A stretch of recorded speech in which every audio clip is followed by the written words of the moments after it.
नमस्कार दोस्तों, मैं हूं गुमनाम और आप सुन रहे हैं हॉरर कहानी, वह भी मेरी जुबानी। दोस्तों, आज की कहानी एक ट्रक ड्राइवर की है जो आज हमें अपने साथ हुई एक आप बीती सुनाएंगे। तो चलिए, अब यह कहानी हम लोग उनके नजरिए से सुनते हैं। लेकिन उससे पहले आप लोग से एक शिकायत है। आप लोग स्टोरी को पूरा सुनते हैं लेकिन लाइक नहीं करते हैं। इस बार मैंने आप लोगों से बहुत उम्मीद लगाई है कि आप लोग अब की बार वीडियो को लाइक भी करेंगे और चैनल को सब्सक्राइब करके अपना सपोर्ट भी जरूर दिखाएंगे। तो अब ज्यादा समय नहीं लेते हैं, चलिए कहानी की शुरुआत करते हैं। मेरा नाम विक्रम गुरुंग है। उम्र 34 साल। मैं दार्जिलिंग के लिबोंग साइड का रहने वाला हूँ। हमारे घर के पीछे चाय के बागान हैं। सुबह जब धुंध नीचे उतरती है ना, तो पूरा पहाड़ सफेद चादर से ढक जाता है। बचपन वहीं खेलते हुए गुजरा। पिताजी टी गार्डन में परमानेंट मजदूर थे।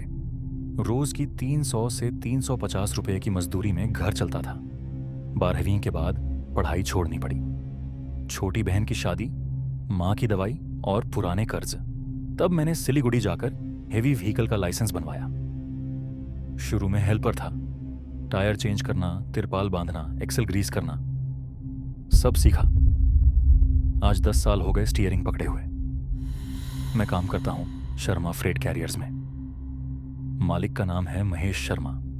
उनका मेन गोदाम सिलीगुड़ी के माटीगड़ा इंडस्ट्रियल एरिया में है। बाहर से बड़े सीधे लगते हैं, पर डिलीवरी लेट हो जाए तो पेमेंट काट लेते हैं। इस कहानी की शुरुआत होती है 17 दिसंबर की शाम से। शाम के 5:30 बजे मुझे ऑफिस बुलाया गया। वहां मेरा साथी ऑलरेडी बैठा था, नरेश रावत। वो देहरादून का रहने वाला है, पर पिछले 6 साल से मेरे साथ लाइन में है। हम दोनों एक ही ट्रक शेयर करते हैं। शर्मा जी ने हमें केबिन में बिठाया और फाइल टेबल पर रखी। लोड अर्जेंट है। दार्जिलिंग साइड से packed organic T machinery parts उठाना है। डिलीवरी उत्तर प्रदेश के बहराइच डिस्ट्रिक्ट में करनी है। वेयर हाउस जंगल के एज पर है। क्लाइंट प्राइवेट है। 40 घंटे में माल पहुंचना चाहिए। मैंने पूछा, सर कौन सा रूट लेंगे?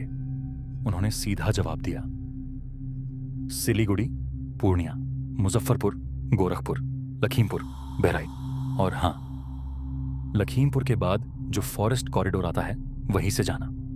हाईवे से 70 किलोमीटर कम पड़ेगा। नरेश ने धीरे से मेरी तरफ देखा। वही फॉरेस्ट कॉरिडोर, यूपी का वो रास्ता जिसके बारे में ड्राइवर्स ग्रुप में कहानियां चलती रहती हैं। हमने रात 8:15 बजे लोड उठाया। Container number RJ09 sealed. Documents proper थे। इनवॉइस में इंडस्ट्रियल स्पेयर असेंबलीज लिखा था।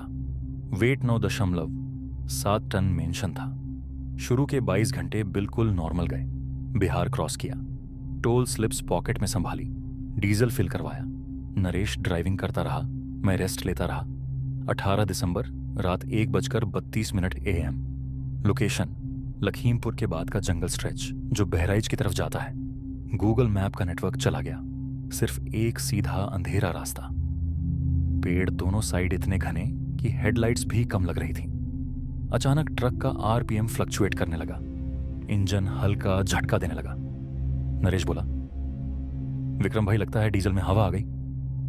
मैं बोला, साइड लगा। जैसे ही ट्रक रोका, एक अजीब सी खामोशी महसूस हुई। ना कीड़े मकोड़ों की आवाज, ना हवा, बिल्कुल वैक्यूम जैसा सन्नाटा। मैं टॉर्च लेकर नीचे उतरा। फ्यूल लाइन चेक करने लगा। सब ठीक लग रहा था। तभी रोड के आगे लगभग 40 से 50 मीटर दूर मुझे लगा कोई खड़ा है। किसी के बॉडी यानी जिस्म जैसा आकार, लेकिन काफी अंधेरा था, इसलिए सही से समझना काफी मुश्किल हो रहा था। पहले लगा कोई आदमी होगा लिफ्ट मांगने वाला। फिर वो धीरे धीरे हिलने लगा और मेरा खून जम गया। वो आदमी था, लेकिन उसका सर नहीं था। कंधे के ऊपर से सीधा कटा हुआ। हाथ लंबे लटक रहे थे।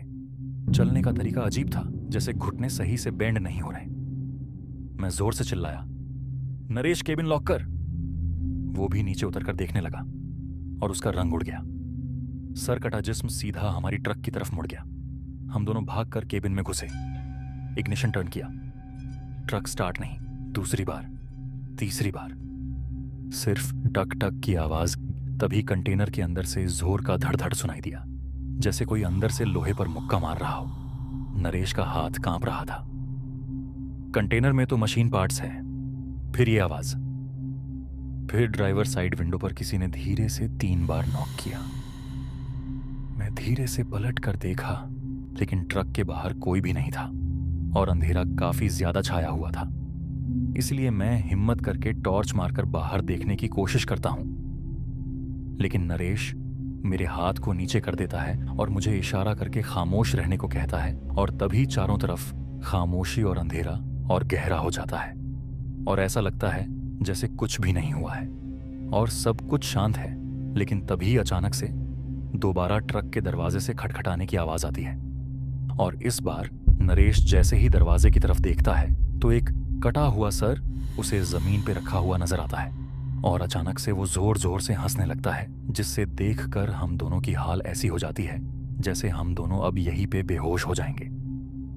लेकिन तभी मैं नरेश को ट्रक स्टार्ट करने को कहता हूं और नरेश काफी डरते डरते स्टीयरिंग पकड़ता है और ट्रक चालू करने की कोशिश करता है, लेकिन ट्रक चालू होने का नाम ही नहीं लेता है और बस इंजन की आवाज निकलती है और हम दोनों समझ जाते हैं कि हम दोनों काफी मुश्किल घड़ी में फंस गए हैं और अब हमारे पास भागने का कोई रास्ता नहीं है।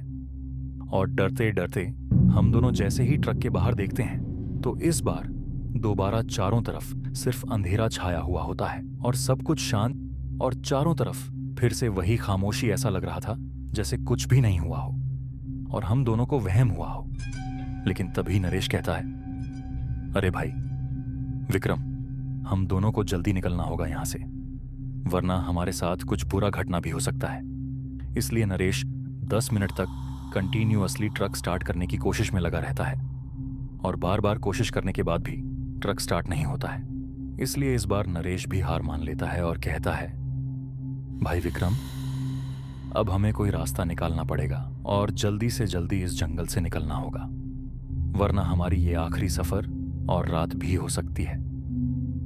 इसलिए हम दोनों आपस में मिलकर ये डिसीजन लेते हैं कि हम दोनों में से किसी को मदद के लिए अकेले ही जंगल में निकलना होगा और दूसरे इंसान या किसी गांव तक पहुंचना होगा, क्योंकि हम दोनों आपस में ट्रक छोड़कर नहीं जा सकते थे, क्योंकि ट्रक में काफी कीमती सामान और लॉड अभी भी रखे हुए थे और मालिक ने सही टाइम पे डिलीवरी करने को भी कहा है। इसलिए नरेश मुझसे कहता है कि मैं मदद मांगने के लिए जंगल के दूसरे साइड वाले रास्ते की तरफ जा रहा हूं और मुझे अकेले इस ट्रक के अंदर इस मनहूस रास्ते में रुकना पड़ेगा, जो मेरे लिए काफी डरावना था। और मैं समझ गया था कि शायद आज की ये रात मेरी जिंदगी की सबसे असामान्य रात रहेगी। या तो मैं जिंदा लौट जाऊंगा या फिर मैं दोबारा अगली सुबह नहीं देख पाऊंगा। और ऐसे ही देखते ही देखते नरेश हाथों में टॉर्च लेकर मुझसे अलविदा हो जाता है और ट्रक से नीचे उतरकर आहिस्ता आहिस्ता मेरी नजरों से दूर जंगल वाले रास्ते के दूसरे साइड चला जाता है। और अब सिर्फ ट्रक के अंदर मैं अकेला रह जाता हूं और मुझे कुछ ही देर के बाद ऐसा महसूस होता है जैसे मुझे कोई विंडो सीट के पास बाहर से कोई झांक कर अंदर देख रहा है और ट्रक के चारों तरफ चलने की और कदमों की आवाजें आने लगती है। और कभी कभी तो ऐसा भी एहसास होता है जैसे ट्रक के ऊपर कोई चढ़ गया है और अंदर आने की कोशिश कर रहा है।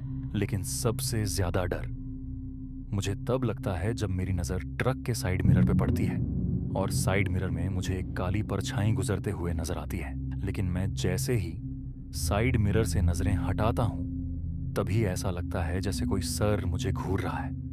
लेकिन मैं जब जब साइड मिरर में देखता हूं तो रास्ता सुनसान और साधारण लगने लगता है।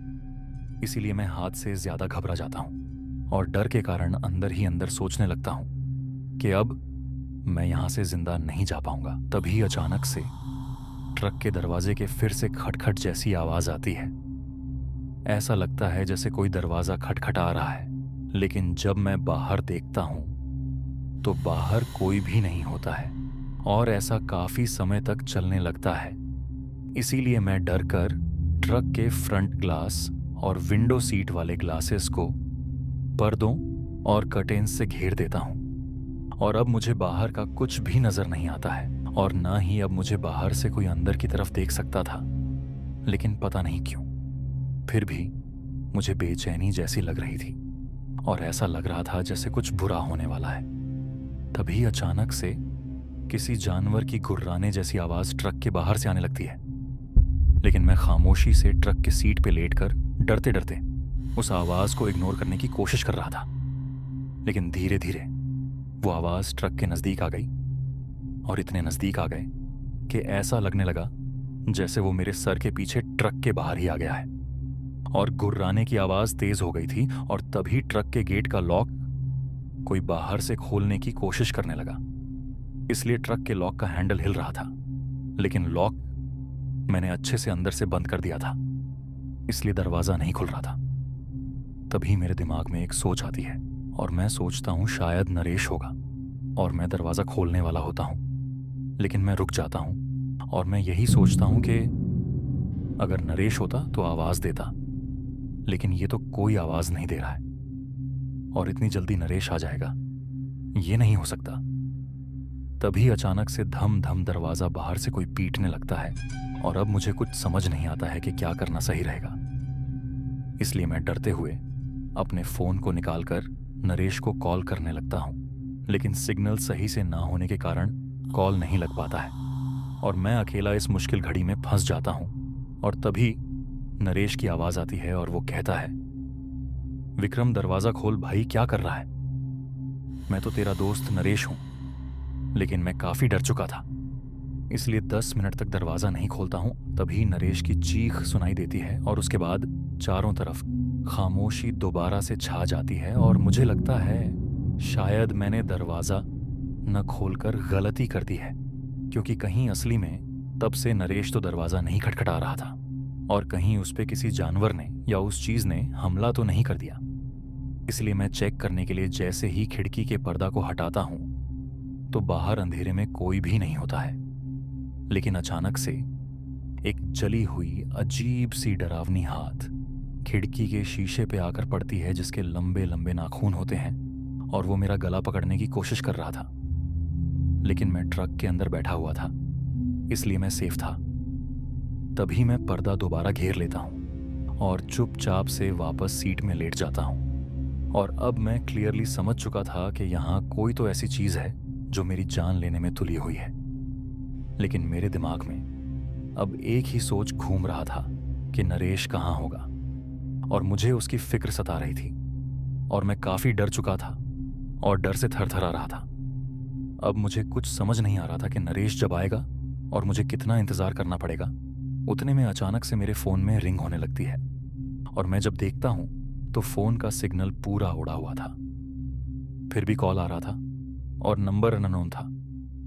लेकिन मैं सोचता हूं शायद सिग्नल आ गया होगा जो यहां शो नहीं हो रहा है और मैं मदद के लिए कॉल को उठा लेता हूं। लेकिन मैं जैसे ही कॉल पिक करता हूं और हेलो हेलो बोलता हूं तो दूसरी तरफ से कोई आवाज नहीं आती है और कुछ समझ नहीं आता है कि ये किसका कॉल है। तभी अजीब सी फुसफुसाहट जैसी आवाज फोन से निकलती है और वही गुर्राने जैसी आवाज फोन के अंदर से आने लगती है और मैं जल्दी से कॉल कट कर देता हूं। और अपने आसपास मुझे ऐसा महसूस होता है जैसे ट्रक के चारों तरफ कोई चल रहा है और अंदर घुसने का रास्ता ढूंढ रहा है। लेकिन तभी किसी के भागने की आवाज आती है और कोई तेजी से भागते हुए आ रहा होता है और जोर जोर से ट्रक का गेट कोई खटखटाने लगता है और मुझे नरेश की आवाज आती है और नरेश कहता है, अरे भाई विक्रम दरवाजा खोल, मैं आ गया हूं, जल्दी दरवाजा खोल। लेकिन इस बार मुझे यकीन था कि बाहर जिसकी आवाज आ रही है वो नरेश ही है। लेकिन मैं सबसे बड़ी गलती करता हूं और इस बार दरवाजा नहीं खोलता। तभी नरेश अपने डोर लॉक चाबी से ट्रक का गेट खोल देता है और मैं डर जाता हूं। लेकिन नरेश मुझे शांत कराता है और कहता है, अरे विक्रम क्या हुआ है भाई, तुझे मैं हूं, देख तेरा भाई हूं, नरेश हूं मैं, इसलिए मैं शांत हो जाता हूं। और वो ट्रक का गेट बंद करके कहता है कि हम दोनों को अभी के लिए पास वाले गांव में जाना होगा। वहां एक चाचा जी हैं जो हम दोनों की मदद करेंगे, लेकिन अभी नहीं। अब जो भी मदद मिलेगी वो सूरज की रोशनी के बाद ही मिलेगी इसलिए हमें अभी के लिए ट्रक को अकेला छोड़कर गांव जाना होगा। लेकिन तू इतना डरा हुआ क्यों है भाई? बता, कुछ हुआ है क्या तेरे साथ? जिसके बाद मैं नरेश को सारी बात बता देता हूं और नरेश इन बातों को सुनकर डर जाता है और नरेश मुझसे कहता है, विक्रम खामोशी से, हमें यहां से निकलना होगा, क्योंकि उस गांव के एक बुजुर्ग चाचा जी ने हम दोनों को बिना आवाज किए खामोशी से बिना टॉर्च की रोशनी के गांव आने को कहा है और उन्होंने मुझे जल्दी से जल्दी तुझे साथ लेकर आने को कहा है। और वो हम दोनों को कुछ बात है जो बताना चाहते हैं, लेकिन अभी हमें जल्दी से यहाँ ट्रक को अच्छे से लॉक करके निकलना होगा। चल तैयार हो जा भाई, और सुन, अपना टॉर्च ले ले, लेकिन उसे जलाना मत, वरना हम दोनों की जान को खतरा हो सकता है। जिसके बाद मैं अपना टॉर्च ले लेता हूँ और नरेश पहले से ही अपने हाथ में टॉर्च लेकर खड़ा था और हम दोनों धीरे धीरे ट्रक से बाहर निकल जाते हैं और गेट को अच्छे से लॉक करके गांव की तरफ बढ़ने लगते हैं। लेकिन चारों तरफ ऐसा माहौल था जैसे यहाँ दूर दूर तक कोई इंसान या आबादी नहीं है और मैं पहले से ही डरा हुआ था और मुझे ऐसा लग रहा था जैसे अभी के अभी पीछे से भागता हुआ कोई आएगा और मुझे जंगल के झाड़ियों के अंदर खींच कर ले जाएगा। तभी वापस से हम दोनों के पीछे से जोर जोर की गुर्राने की आवाज आने लगती है और जब मैं पीछे मुड़कर देखने लगता हूं तो नरेश मुझे रोक देता है और इशारा करके पीछे मुड़ने से मना करता है और चुपचाप चलने को कहता है। इसलिए हम दोनों धीरे धीरे बिना किसी आवाज के खामोशी के साथ जंगल के कच्चे रास्ते को पार करते हुए गांव की तरफ कदम बढ़ाने लगते हैं। लेकिन फिर थोड़ी देर में हम दोनों को ऐसा महसूस होता है जैसे कोई हमारे पीछे पीछे चल रहा है और हमें फॉलो कर रहा है। लेकिन इस बार मैं जैसे ही पीछे मुड़कर देखता हूं तो आसपास कोई भी नहीं होता है और फिर से किसी के गुस्से में गुर्राने की आवाज आने लगती है और नरेश मेरी तरफ देखता है और गुस्से में कहता है, अरे विक्रम, पागल हो गया है क्या? मैंने तुझे मना किया था ना पीछे मत मुड़ता, ये क्या कर दिया तूने? चल अब जल्दी भाग, हमें यहां से भागते हुए जाना होगा। और अचानक से नरेश मुझे भागने को कहता है और हम दोनों तेजी से भागने लगते हैं। मेरा दिल जोर जोर से धड़कने लगता है और डर से मेरी हालत खराब हो रही होती है। तभी ऐसा लगता है जैसे तेजी से भागते हुए कोई हमारा पीछा कर रहा है और इस बार मैं हल्का सा मुड़कर दोबारा पीछे देखता हूं तो वही सरकटा जिसके लंबे लंबे बाल थे और आंखें बाहर लटक रही थीं और वो अपने खोपड़ी यानी सर को अपने हाथ में लेकर भागते हुए हमारे पीछे आ रहा था। लेकिन हम दोनों गांव के काफी नजदीक पहुंच गए थे और जैसे ही गांव के अंदर आते हैं तो नरेश कहता है, चल विक्रम भाग भाई, वो देख, वो झोपड़ी जो नजर आ रही है, हमें उसके अंदर जाना है। और हम दोनों भागते भागते तेजी से उस झोपड़ी के दरवाजे के पास आ जाते हैं और कोई अंदर से दरवाजा खोलकर हमें अंदर बुला लेता है और हम दोनों अंदर आ जाते हैं। और झोपड़ी के अंदर एक छोटा सा लालटेन जल रहा होता है और एक बुजुर्ग चाचा जी मेरे सामने खड़े होते हैं और नरेश उन्हें बताने लगता है कि कैसे सरकटा हम दोनों का पीछा कर रहा था। तभी चाचा जी हम दोनों को खामोश रहने का इशारा करते हैं और थोड़ी देर तक खामोशी रहती है। फिर चाचा जी हमारी तरफ देखते हैं और कहते हैं कि तुम दोनों को आवाज नहीं करना चाहिए था, अब वो गांव में आ गया है और हमारी जान को भी खतरा हो गया है। तभी मैं चाचा जी से पूछता हूं, चाचा जी वो कौन है? और चाचा जी थोड़ी देर चुप रहने के बाद कहते हैं कि अगर तुम्हें उसकी सच्चाई जाननी है तो हमें आज से 80 साल पीछे जाना होगा, जब ये सब शुरू हुआ था और सरकटा का जन्म हुआ था। अब आगे चाचा जी सरकटा की जन्म की कहानी बताएंगे कि वो कौन है और कैसे पैदा हुआ, और कहानी इंटरेस्टिंग और डरावनी बनेगी, लेकिन घिसा पिटा वजह या सरकटा का जन्म मत बताना, एकदम शानदार और अनोखा और डरावना। कहानी बताओ कि सर कटा का जन्म ऐसे खतरनाक वजह से हुआ जब आज से 80 साल पहले गांव में खेती नहीं हो रही थी और जमीन बंजर हो गया था। तब एक तांत्रिक को बुलाया गया था और उस झूठे और बुरे तांत्रिक ने झूठ कहा था कि जमीन बंजर हो गया है और उसे ठीक करने के लिए एक आदमी की बलि देनी पड़ेगी।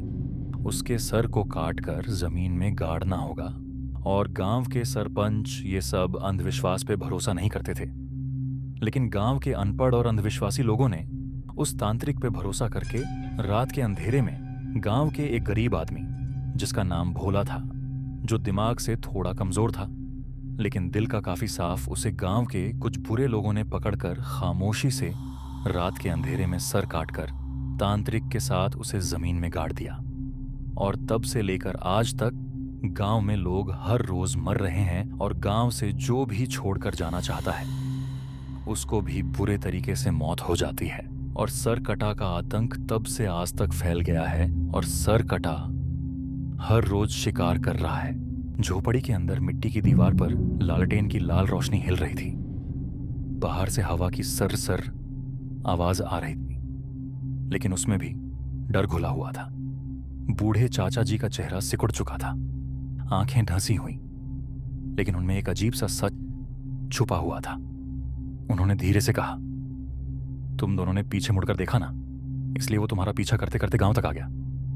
अब शायद ये आखिरी रात हो सकती है हम सबकी। मेरा गला सूख गया। मैं बोला, चाचा जी, वो है कौन? चाचा जी ने गहरी सांस ली। उसे हम यहां सरकटा कहते हैं, लेकिन उसका असली नाम भोला था। नरेश और मैं एक दूसरे को देखने लगे। चाचा जी ने कहानी शुरू की। लगभग 80 साल पहले ये गांव हरा भरा था। खेती होती थी, गेहूं, धान, सरसों सब उगता था। लेकिन एक साल ऐसा आया जब 3 फसल लगातार बर्बाद हो गई। पानी था, लेकिन जमीन बेजान हो गई। बीज डालते ही सड़ जाता। गांव वाले घबरा गए। तब किसी ने सलाह दी कि एक बड़ा तांत्रिक बुलाया जाए। एक आदमी आया, काला कपड़ा, गले में हड्डियों की माला, हाथ में लोहे का त्रिशूल। उसने अपना नाम बताया, अघोरनाथ। चाचा जी की आवाज धीमी हो गई। वो आदमी तांत्रिक कम शिकारी ज्यादा था। उसने गांव वालों को डरा दिया। बोला, जमीन पर श्राप है, किसी ने इस मिट्टी में अपमान किया है। इसे जगाने के लिए एक जीवित इंसान का सर चाहिए। सर को खेत के बीच गाड़ दो, तभी जमीन फिर से फल देगी। सरपंच ने मना किया, लेकिन गांव के अंधविश्वासी लोग, भूखे लोग, डरते हुए लोग उस तांत्रिक की बात मान गए। उन्होंने निशाना बनाया भोला को। भोला गांव का सबसे गरीब आदमी था, दिमाग से थोड़ा कमजोर, लेकिन दिल का साफ। बच्चों को मिठाई बांट देता, किसी का बुरा नहीं करता। एक रात उसे शराब पिलाकर खेतों की तरफ ले गए। नरेश ने बेचैन होकर पूछा, फिर? चाचा जी की आंखें भर आईं। उन्होंने उसका सर काट दिया। लेकिन यहां कहानी खत्म नहीं होती। सर काटने के बाद जब उसका सर जमीन में गाड़ने लगे, तब तांत्रिक ने एक और पाप किया। उसने भोला का सर मिट्टी में दफन करने के बजाय उस पर कुछ मंत्र पढ़कर अपना लहू टपकाया। वो बलि जमीन के लिए नहीं थी, वो बलि थी किसी और चीज को जगाने के लिए। तांत्रिक असल में जमीन का श्राप नहीं मिटा रहा था, वो एक पुरानी शक्ति को जगाने की कोशिश कर रहा था। एक ऐसी शक्ति जो सिर्फ सर और खून पर जीती है। लेकिन गांव वालों ने एक गलती कर दी। उन्होंने भोला के धड़ को बिना जलाए वहीं छोड़ दिया। सर मिट्टी में, धड़ बाहर। आधी विधि, आधा मंत्र, आधी बलि, और वहीं से पैदा हुआ सरकटा। नरेश का हाथ कांपने लगा। चाचा जी ने आगे बताया, अगली सुबह तांत्रिक गायब था और उस रात से हर अमावस्या पर किसी ना किसी का सर गायब होने लगा। पहले गांव के लोग मरे, फिर जंगल से गुजरते मुसाफिर, फिर ट्रक ड्राइवर्स। सरकटा अपना सर ढूंढता नहीं है, वो हर उस इंसान का सर लेता है जिन्होंने उस रात जैसी गलती की। पीछे मुड़कर देखना। चाचा जी ने सीधा मुझे देखा। तुमने पीछे देखा? मेरी रीढ़ की हड्डी में ठंड सी दौड़ गई। लेकिन चाचा जी, ये फॉरेस्ट कॉरिडोर पे क्यों दिखता है? मैंने पूछा। चाचा जी बोले, क्योंकि वही पुराना खेत था, आज रोड बन गया है, पर जमीन के नीचे अब भी भोला का सर है और उसके ऊपर से हर रात लोग गुजरते हैं। अचानक झोपड़ी के बाहर मिट्टी खुरचने की आवाज आई। नरेश ने टॉर्च कस के पकड़ ली। लालटेन की लौ तेज हिलने लगी। फिर छत पर भारी कदमों की आवाज, धुप धुप धुप, जैसे कोई बिना सर का जिस्म ऊपर चल रहा हो। चाचा जी ने हमें चुप रहने का इशारा किया, लेकिन तभी झोपड़ी के दरवाजे के नीचे से एक काला साया अंदर घुसने लगा और बाहर से वही हंसने की आवाज, वही जो हमने रोड पर सुनी थी। नरेश धीरे से मेरे कान में बोला, विक्रम, अगर मैं भाग जाऊं तो तू भी पीछे मत मुड़ना। मैंने उसका हाथ पकड़ा, लेकिन तभी दरवाजा जोर से हिला। एक झटके में कुंडा टूट गया और दरवाजा धीरे धीरे खुलने लगा। बाहर अंधेरा था और उस अंधेरे में एक जिस्म खड़ा था, कंधे के ऊपर से कटा हुआ, हाथ में एक सर पकड़े हुए। वो सर लालटेन की रोशनी में चमका और वो मेरा था। मैं चीखना चाहता था पर आवाज नहीं निकली। लालटेन बुझ गई और पूरी झोपड़ी अंधेरे में डूब गई। आखिरी चीज जो मुझे महसूस हुई वो था किसी ठंडे हाथ का मेरे कंधे पर स्पर्श और कान के पास एक फुसफुसाहट। इस बार बलि पूरी होगी। अगर तुम कभी लखीमपुर के बाद बहराइच के जंगल वाले रास्ते से गुजरो और रात के 1:32 बजे तुम्हारा आरपीएम फ्लक्चुएट करे तो कभी पीछे मुड़कर मत देखना, क्योंकि सर कटा अब भी अपना अधूरा काम पूरा कर रहा है। दरवाजा टूटने के बाद लालटेन बुझ गई थी। अंधेरा इतना गहरा था कि हाथ को हाथ नहीं दिख रहा था। मुझे सिर्फ अपनी सांस की आवाज में सुनाई दे रही थी और बाहर किसी भारी चीज के जमीन पर घिसते हुए चलने की। फिर अचानक किसी ने मेरा हाथ जोर से पकड़ा। मैं झटके से पीछे हटा पर आवाज आई, विक्रम, मैं हूं, नरेश। उसकी आवाज कांप रही थी। चाचा जी ने धीरे से एक छोटी सी डिब्बी निकाली और माचिस जलाई। हल्की सी रोशनी फैली। दरवाजा खुला था। बाहर कोई नहीं था, लेकिन जमीन पर गहरे निशान थे, जैसे कोई भारी जिस्म मिट्टी में घिसता हुआ घूम रहा हो। चाचा जी ने सीधा कहा, अब वो गांव के चक्कर काट रहा है। सुबह होने से पहले हमें फैसला लेना होगा। मैंने पूछा, कौन सा फैसला?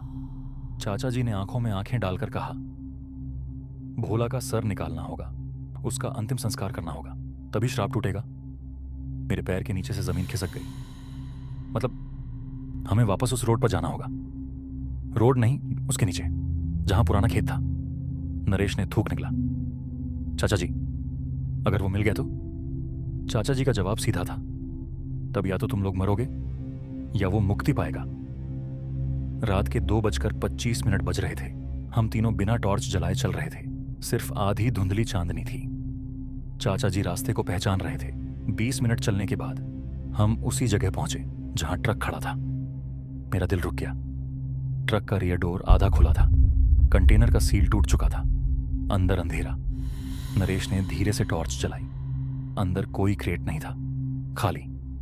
सिर्फ बीच में मिट्टी जैसी चीज बिखरी हुई थी। चाचा जी ने झुक कर मिट्टी उठाई। ये उसी खेत की मिट्टी है। तभी अचानक हवा तेज हो गई। पेड़ झुकने लगे और रोड के बीच में धीरे धीरे एक साया उभरने लगा। सर कटा। इस बार वो भाग नहीं रहा था, वो सीधा खड़ा था और उसके हाथ में 3 सर थे। एक बूढ़े आदमी का, एक अनजान आदमी का और तीसरा मेरे जैसा।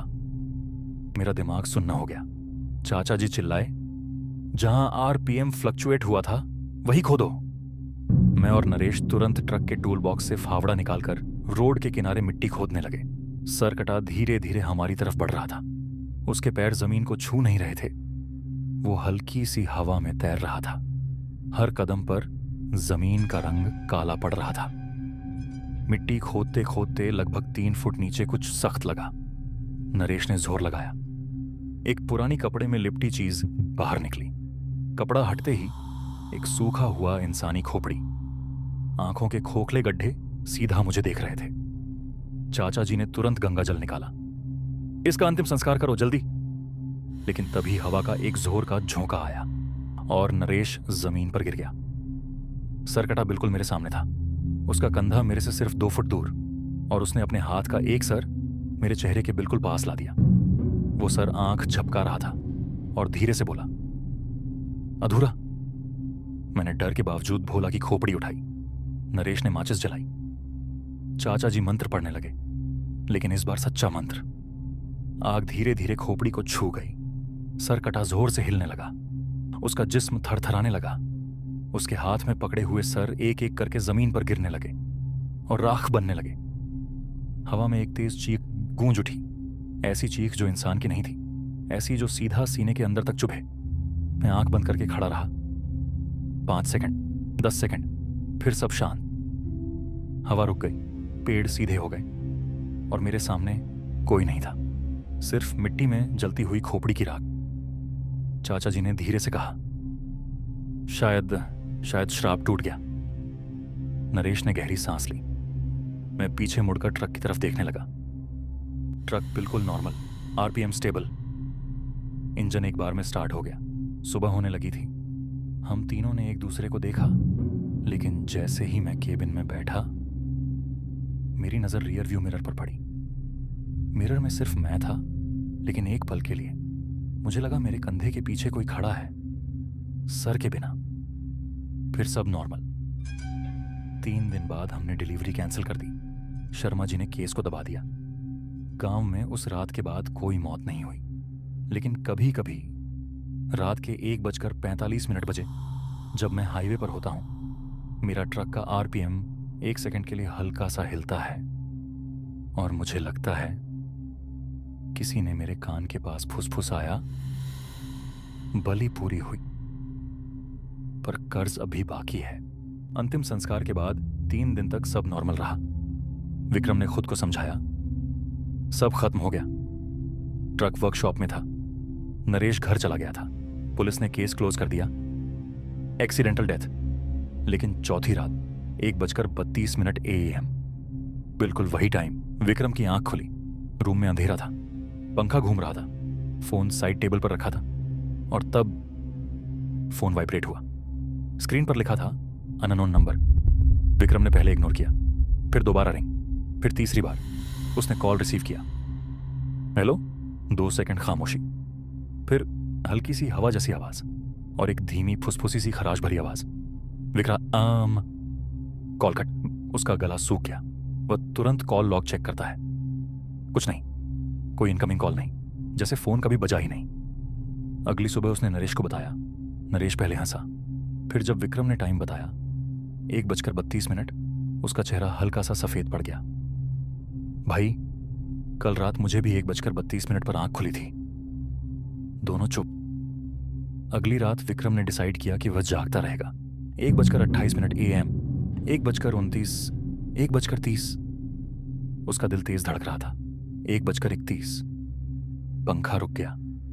बिजली नहीं गई, लेकिन पंखा रुक गया। रूम में अजीब सी ठंड फैल गई। 1:32, मिरर के सामने जो अलमारी लगी थी, उसके शीशे में हल्की सी हरकत हुई। विक्रम ने धीरे से देखा। रिफ्लेक्शन में वह खुद खड़ा था, लेकिन उसका रिफ्लेक्शन धीरे धीरे ब्लर होने लगा, और फिर रिफ्लेक्शन में उसका सर गायब हो गया। सिर्फ कंधे, सिर्फ बॉडी, सर नहीं। विक्रम चीखने वाला था, लेकिन आवाज नहीं निकली। उसने तुरंत आंखें बंद की। 5 सेकंड, 10 सेकंड। जब दोबारा देखा, सब नॉर्मल। वह कांप रहा था। अगली सुबह से चीजें और बदलने लगी। कभी कभी उसे लगता कोई उसके पीछे चल रहा है, कभी ट्रक के रियर व्यू मिरर में उसे पीछे वाली सीट पर कोई बैठा दिखता, और हर रात 1:32 पर उसकी नींद खुल जाती। फिर एक रात सपना आया। वह जंगल में खड़ा था, अंधेरा, हवा तेज चल रही थी। दूर से कोई बिना सर का आदमी चलकर आ रहा था। जैसे जैसे वह पास आया, विक्रम ने देखा उस बॉडी पर उसी का शर्ट था, उसी का जैकेट, उसी का बॉडी स्ट्रक्चर। और फिर उस बिना सर वाले शरीर ने अपने हाथ आगे बढ़ाए, जैसे अपना सर मांग रहा हो। विक्रम चीख कर उठा, गर्दन में तेज जलन। बबूरो बाथरूम गया, और जब मिरर में देखा, उसकी गर्दन के पीछे एक हल्का सा काला दाग था, बिल्कुल गोला सा, जैसे किसी ने जलती चीज से छुआ हो। अगली बार जब वह नरेश से मिला, नरेश ने पहला सवाल पूछा, भाई तेरी गर्दन पर यह निशान कैसा है? विक्रम जम गया, तू कैसे जानता है? नरेश ने धीरे से अपनी गर्दन दिखाई। उसकी गर्दन पर भी वही निशान था। दोनों के शरीर में एक ही जगह, एक ही साइज, एक ही शेप। अब दोनों को समझ आ रहा था, श्राप खत्म नहीं हुआ, ट्रांसफर हो रहा है। लेकिन कैसे और किस पर? उस रात दोनों ने मिलकर डिसाइड किया कि वह फिर जंगल जाएंगे, दिन में सच देखने। लेकिन जब वह जंगल के उस मोड़ पर पहुंचे, वहां जहां भोला की खोपड़ी जलाई थी, वहां जमीन पर जलने का कोई निशान नहीं था, जैसे कभी कुछ हुआ ही नहीं। और पेड़ पर एक नया कपड़ा लटक रहा था, विक्रम का ट्रक वाला जैकेट, जो वह 3 दिन पहले घर में रख कर आया था। उस वक्त हवा में वही आवाज गूंजी, अभी एक और चाहिए। नरेश ने धीरे से विक्रम की तरफ देखा। विक्रम को महसूस हुआ उसका सर हल्का हो रहा है, जैसे गर्दन धीरे धीरे नम हो रही हो। और उस मोमेंट में उसके दिमाग में एक ही बात घूमी, शायद सरकटा शरीर नहीं लेता, वह पहले इंसान को आधा जिंदा करता है, फिर उसे खुद चलने देता है, और जब वक्त पूरा होता है इंसान खुद अपना सर दे देता है। 2 दिन तक विक्रम ने किसी को कुछ नहीं बताया। हर रात 1:32 AM पर उसकी नींद खुलती, फोन साइलेंट होता, फिर भी वाइब्रेशन महसूस होती। रूम का टेम्परेचर अचानक ठंडा हो जाता। तीसरी रात उसने डिसाइड किया डर के साथ जीना ऑप्शन नहीं है। उसने नरेश को बोला, भाई अगर 1:32 का टाइम रिपीट हो रहा है तो जरूर पास्ट में कुछ हुआ होगा। नरेश ने चुपचाप हाँ में सिर हिलाया। उन्होंने लोकल पुलिस स्टेशन का पुराना रिकॉर्ड रूम चेक करने का प्लान बनाया। सुबह वह दोनों स्टेशन पहुंचे। रिकॉर्ड रूम में पुरानी फाइल्स की स्मेल, मिट्टी और नमी थी। लकड़ी की पुरानी अलमारियों पर सफेद चौक से नंबर्स लिखे थे। ऊपर से एक पुराना पंखा धीरे धीरे घिस घिस की आवाज करता घूम रहा था। एक बूढ़ा क्लर्क था, मिश्रा जी। विक्रम ने कैजुअली पूछा, सर जंगल वाले रूट पर कोई पुराना एक्सीडेंट रिकॉर्ड है क्या? मिश्रा जी रुक गए। उनकी आंखों में हल्की सी झलक आई। कौन सा रूट? सेक्टर 9 जंगल कॉरिडोर। 2 सेकंड की खामोशी, फिर उन्होंने धीरे से बोला, तुम लोग वहां क्यों गए थे? विक्रम ने झूठ बोला, बस डिलीवरी। मिश्रा जी ने बिना कुछ बोले एक पुरानी अलमारी खोली, उसमें से एक धूल से भरी फाइल निकाली। फाइल के कोने पर मकड़ी का जाल चिपका हुआ था। फाइल पर लिखा था, case number 47/98, time 1:32 AM। Vikram के हाथ ठंडे पड़ गए। 25 साल पहले एक ट्रक जंगल मोड़ पर पलटा था। ड्राइवर का नाम हरपाल सिंह, हेल्पर रफीक और एक अननोन आदमी। रिपोर्ट में लिखा था, तीनों की लाश मिली, तीनों के सर अलग मिले, बॉडीज ट्रक के अंदर, सर रोड के दूसरे side. Official reason, wild animal attack after accident. लेकिन एक लाइन रेड इंक में कट की गई थी। विक्रम ने जोर दिया, ये रेड लाइन क्या है? मिश्रा जी ने सीधा जवाब नहीं दिया। उन्होंने बस चश्मा थोड़ा नीचे खिसकाकर धीरे से कहा, ओरिजिनल रिपोर्ट में लिखा था सर सीधे कट थे, जैसे किसी ने सफाई से अलग किया हो। रूम में हवा और हैवी लगने लगी। नरेश ने अनजाने में अपनी गर्दन छू ली। मिश्रा जी ने एक और बात बताई। उस वक्त हाईवे के पास एक नया टोल कैमरा लगा था। कैमरा ने एक्सीडेंट से पहले का फुटेज रिकॉर्ड किया था, लेकिन फुटेज कभी पब्लिक नहीं हुआ। क्यों? नरेश ने पूछा। मिश्रा जी ने धीरे से कहा, क्योंकि फुटेज में एक्सीडेंट से पहले ट्रक रुकता है और 1:32 पर एक बिना सर का आदमी रोड क्रॉस करता दिखता है। विक्रम का गला सूख गया। विक्रम ने डेट्स कंपेयर की। हर 6 साल बाद टाइम एग्जैक्ट 1:32 AM। विक्टिम्स हमेशा ट्रक ड्राइवर या हेल्पर, और हर बार एक सर्वाइवर होता है। सर्वाइवर की गर्दन पर हल्का सा काला निशान। विक्रम ने धीरे से अपनी गर्दन छुई। निशान हल्का सा गर्म लग रहा था, जैसे अंदर से जल रहा हो। मिश्रा जी ने लास्ट पेज खोला। एक फोटो चिपकी थी। 1998 के एक्सीडेंट के बाद एक ही आदमी जिंदा बचा था। उसका नाम था रघुनाथ शर्मा। विक्रम का दिमाग सुन्न हो गया। शर्मा जी, वही शर्मा जी, उनके करंट मालिक। फोटो में रघुनाथ शर्मा जवान थे। उनकी आंखें सीधा कैमरा में देख रही थीं। उनकी गर्दन पर भी वही गोला सा काला निशान था। विक्रम को 1 सेकंड के लिए लगा जैसे फोटो में शर्मा जी की मुस्कान बढ़ रही हो। उस रात विक्रम ने फोन साइलेंट कर दिया, लाइट्स ऑन रखी। क्लॉक की टिक टिक क्लियरली सुनाई दे रही थी। 1:31 उसका फोन खुद से ऑन हो गया। स्क्रीन पर गैलरी खुली। एक नई फोटो ऐड हुई थी। फोटो जंगल मोड़ की थी। अंधेरा, फॉग, रोड का वही मोड़, और फोटो में 2 बिना सर के शरीर खड़े थे। एक का जैकेट विक्रम जैसा, दूसरा नरेश जैसा, और तीसरा पीछे खड़ा था सर के साथ। वह रघुनाथ शर्मा था। हल्का सा मुस्कुरा रहा था। स्क्रीन ब्लिंक हुई। Time 1:32 AM। रूम में पीछे से हल्की सी हवा चली और एक आवाज गूंजी, साइकिल कंप्लीट होने वाला है। विक्रम ने धीरे से मुड़कर मिरर की तरफ देखा। मिरर में रिफ्लेक्शन खड़ा था। बॉडी विक्रम की थी, लेकिन सर शर्मा जी का था। और रिफ्लेक्शन की मुस्कान धीरे धीरे और तेज होती जा रही थी। अगली सुबह विक्रम ने बिना नरेश को बताए शर्मा जी को कॉल किया। आज ऑफिस आ रहा हूं सर, जरूरी बात है। फोन के दूसरे साइड कुछ सेकंड खामोशी रही। फिर शर्मा जी की यूजुअल शांत आवाज आई, आओ, मैं इंतजार करूंगा। ये लाइन अजीब थी, जैसे उन्हें पता था विक्रम आएगा।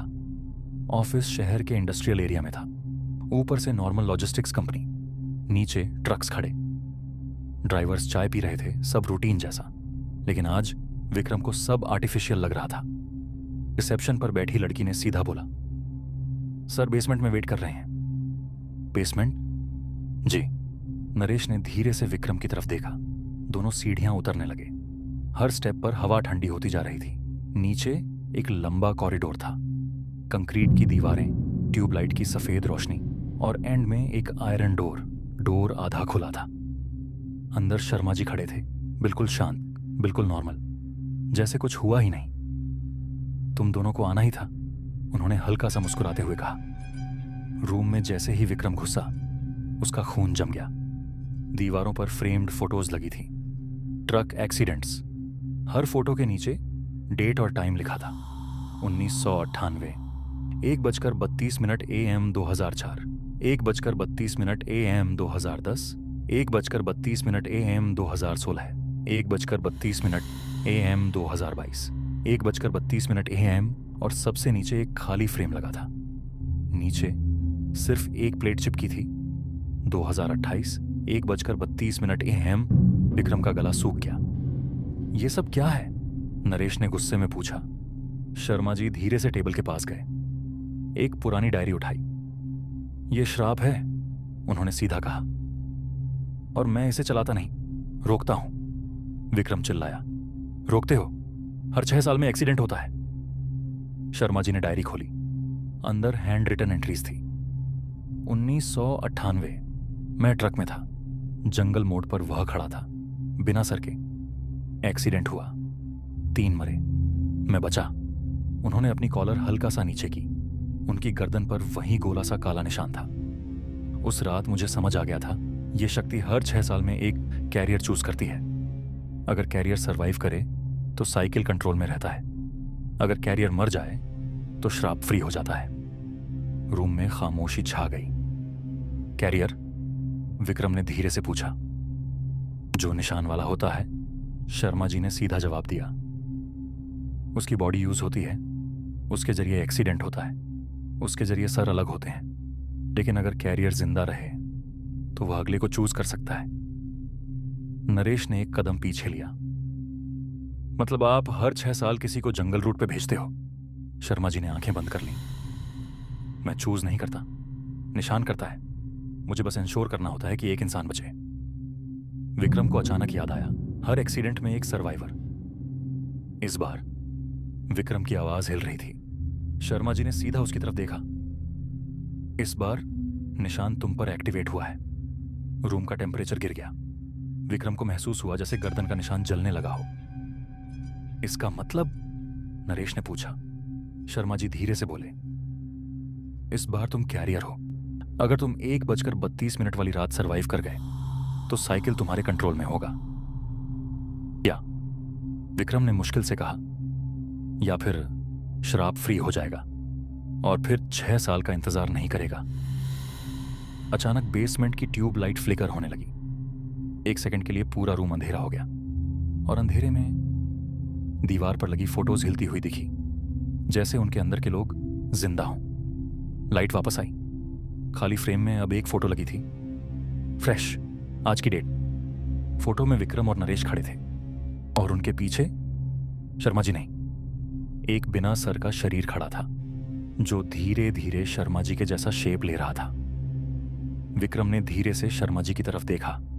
उनकी गर्दन पर निशान धीरे धीरे गायब हो रहा था और विक्रम के निशान का रंग और गहरा हो रहा था। शर्मा जी की आवाज अब थोड़ी भारी लग रही थी। कैरियर ट्रांसफर हो रहा है? नरेश ने डर के मारे पीछे हटना चाहा। तभी आयरन डोर अपने आप बंद हो गया। क्लॉक की आवाज गूंजी। बेसमेंट में एक पुरानी दीवार घड़ी लगी थी। Time 1:31 AM। शर्मा जी ने धीरे से कहा, बस 1 मिनट। रूम की हवा भारी हो गई। विक्रम को महसूस हुआ जैसे उसका सर हल्का हो रहा हो, जैसे गर्दन और बॉडी के बीच का कनेक्शन धीरे धीरे ढीला पड़ रहा हो। 1:32। ट्यूबलाइट फटने की आवाज के साथ बंद हो गई।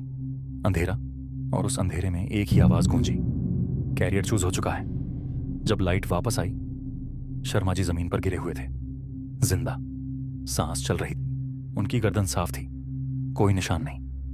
विक्रम सीधा खड़ा था, उसका चेहरा सफेद, और उसकी गर्दन पर गोला सा निशान अब काला नहीं, बिल्कुल जलता हुआ लाल हो चुका था। दीवार पर 2028 के नीचे एक और लाइन ऐड हो चुकी थी, कैरियर कंफर्म्ड। विक्रम। रूम में कुछ सेकंड तक कोई आवाज नहीं हुई, सिर्फ दीवार घड़ी की। नरेश ने कांपते हुए विक्रम को देखा। विक्रम, चल यहां से, अभी। विक्रम ने धीरे धीरे उसकी तरफ देखा। उसकी आंखें अब पहले जैसी नहीं थीं, उनमें अजीब ठंडापन था, जैसे अंदर कोई और जाग चुका हो। अब जाना इतना आसान नहीं है, विक्रम ने धीमी आवाज में कहा। नरेश का गला सूख गया। तू मजाक मत कर, चल। तभी विक्रम की गर्दन का लाल निशान हल्का हल्का चमकने लगा। रूम की हवा फिर भारी हो गई। टेबल पर रखी पुरानी डायरी अपने आप खुल गई। पन्ने तेजी से पलटने लगे, फड़फड़ फड़फड़। फिर एक पेज पर आकर रुक गए। उस पेज पर लिखा था, कैरियर को पहला रास्ता 30 दिनों के अंदर मिलता है। नीचे लाल स्याही से एक नया वाक्य खुद उभरने लगा। रूट, जंगल मोड़, NH16। नरेश पीछे हट गया। ये अभी लिखा गया है। विक्रम जैसे ट्रांस में था। उसने धीरे से कहा, मुझे जाना होगा। पागल हो गया है क्या? नरेश लगभग चिल्लाया, लेकिन विक्रम सुन ही नहीं रहा था। उसकी नजर दीवार पर लगी 2028 वाली फोटो पर थी। उस फोटो में अब एक और बदलाव हो चुका था। विक्रम के पीछे खड़ा बिना सिर वाला शरीर अब और साफ दिख रहा था, और उसकी बॉडी धीरे धीरे विक्रम की बॉडी जैसी बनती जा रही थी। अगले कुछ दिन विक्रम अचानक बदल गया। वह कम बोलने लगा, ज्यादातर समय चुप रहता। कई बार नरेश ने देखा विक्रम बिना वजह अपनी गर्दन को छूता रहता था, जैसे वहां दर्द हो। एक रात नरेश उसके घर गया। दरवाजा खुला था, अंदर अंधेरा। कमरे की दीवार पर मैप लगा था। हाईवे के रूट्स मार्क किए हुए थे, और लाल मार्कर से सिर्फ एक रास्ता बार बार घेरा गया था, जंगल मोड़। टेबल पर वहीं पुरानी डायरी रखी थी, लेकिन नरेश को याद था वो डायरी तो बेसमेंट में थी। उसने डरते हुए डायरी खोली। अंदर नई एंट्री लिखी थी, कैरियर स्वीकार कर चुका है। नरेश का दिल जोर से धड़कने लगा। तभी पीछे से आवाज आई, कुछ चीजें रोकी नहीं जा सकती। नरेश ने मुड़कर देखा। विक्रम दरवाजे पर खड़ा था। उसकी आंखों के नीचे गहरे काले घेरे थे, और गर्दन का निशान अब हल्का जलता हुआ दिख रहा था। विक्रम, अभी भी टाइम है, हम पुलिस के पास चलते हैं। विक्रम हल्का सा मुस्कुराया। पुलिस एक्सीडेंट रोक सकती है, श्राप नहीं। 27वां दिन कंपनी में अचानक एक इमरजेंसी लोड आया। रूट, वही जंगल वाला। ड्राइवर नहीं मिल रहा था। किसी ने विक्रम का नाम सजेस्ट किया। नरेश ने तुरंत मना किया, लेकिन विक्रम ने खुद कहा, मैं जाऊंगा। उसकी आवाज में कोई भावना नहीं थी, जैसे फैसला पहले ही हो चुका हो। शर्मा जी दूर खड़े थे। उनकी आंखों में राहत थी और हल्का सा डर भी। 30वां दिन रात 1:12 AM ट्रक हाईवे पर दौड़ रहा था। आसमान में बादल थे, हवा ठंडी। नरेश भी ट्रक में बैठा था। वह विक्रम को अकेला नहीं छोड़ना चाहता था। अगर कुछ अजीब लगे, ट्रक रोक देना, नरेश ने कहा। विक्रम चुप रहा। उसकी नजर सड़क पर थी। 1:28 AM जंगल शुरू हो गया। पेड़ों की परछाइयां सड़क पर अजीब आकार बना रही थी। 1:30 AM। ट्रक के अंदर अचानक ठंड बढ़ गई। रेडियो अपने आप ऑन हो गया। उसमें सिर्फ स्टैटिक आवाज आ रही थी। शुश। नरेश का दिल बैठ गया। विक्रम। तभी विक्रम की गर्दन का निशान तेज चमकने लगा। उसने ब्रेक नहीं लगाया, स्पीड बढ़ा दी। 1:31 AM सड़क के बीच कोई खड़ा था। सफेद शरीर बिना सिर के, नरेश चीखा, ब्रेक! लेकिन विक्रम मुस्कुरा रहा था। अब देर हो चुकी है। 1:32 AM तेज रोशनी, एक जोरदार धमाका और फिर सन्नाटा। अगली सुबह पुलिस रिपोर्ट, ट्रक एक्सीडेंट, जंगल मोड़ दो। लोग ट्रक में थे। एक की मौके पर मौत, एक सरवाइव। नरेश ने धीरे धीरे आंखें खोली। वह अस्पताल में था। उसका पूरा शरीर दर्द से भरा हुआ था। एक पुलिस वाला पास खड़ा था। तुम बहुत लकी हो, तुम बच गए। नरेश का दिल रुक सा गया। विक्रम। पुलिस वाला कुछ सेकंड चुप रहा, फिर बोला, ड्राइवर का सिर नहीं मिला। नरेश की आंखों से आंसू बहने लगे। उसे सब समझ आ गया। 10 दिन बाद नरेश कंपनी गया। सब कुछ नॉर्मल था, जैसे कुछ हुआ ही नहीं। वह धीरे धीरे बेसमेंट की तरफ गया। सीढ़ियां उतरी, ठंडी हवा, लंबा कॉरिडोर, आयरन डोर। दरवाजा खुला था। अंदर वही दीवार, वही फोटो फ्रेम्स। 1998, 2004, 2010, 2016, 2022, 2028। अब 2028 वाली फोटो लग चुकी थी। फोटो में ट्रक चल रहा था और सामने खड़ा था नरेश। उसकी गर्दन पर हल्का सा काला गोला दिखाई दे रहा था। नरेश का दिल रुक गया। नहीं, उसने तुरंत अपनी गर्दन छुई। त्वचा गर्म थी और उंगलियों के नीचे एक छोटा सा गोल निशान बन चुका था। तभी पीछे से आवाज आई, साइकिल चलती रहती है। नरेश ने मुड़कर देखा। दरवाजे के पास कोई नहीं था, लेकिन फर्श पर पड़ी पुरानी डायरी अपने आप खुल गई। नया पेज लिखा जा चुका था। 2034, 1:32 AM कैरियर। पेंडिंग दीवार की ट्यूबलाइट एक बार झपकी और अचानक बंद हो गई। अंधेरे में नरेश को लगा जैसे उसके पीछे कोई खड़ा है। ठंडी सांस उसके कान के पास और एक फुसफुसाहट, अब तुम्हारी बारी है। कहानी खत्म नहीं हुई, सिर्फ अगला कैरियर चुना जाना बाकी है। तो मेरे प्यारे दोस्तों, आज की यह डरावनी और सच्ची कहानी यहीं खत्म होती है। मैं इस चैनल पर आप लोगों के लिए हर दिन एक अनोखी और सच्ची ट्रक ड्राइवर की आप बीती कहानी लेकर आता हूं। लेकिन आपसे एक छोटी सी रिक्वेस्ट है, कृपया हमें सपोर्ट करने के लिए इस वीडियो को लाइक करें और चैनल को सब्सक्राइब जरूर करें। और अगर आप चाहते हैं कि आपका नाम अगले वीडियो में अनाउंस किया जाए, तो इस वीडियो के कमेंट सेक्शन में अपना नाम लिखना बिल्कुल न भूलें। तो अब मिलते हैं अगले वीडियो में एक नई और भी डरावनी कहानी के साथ। तब तक के लिए अलविदा।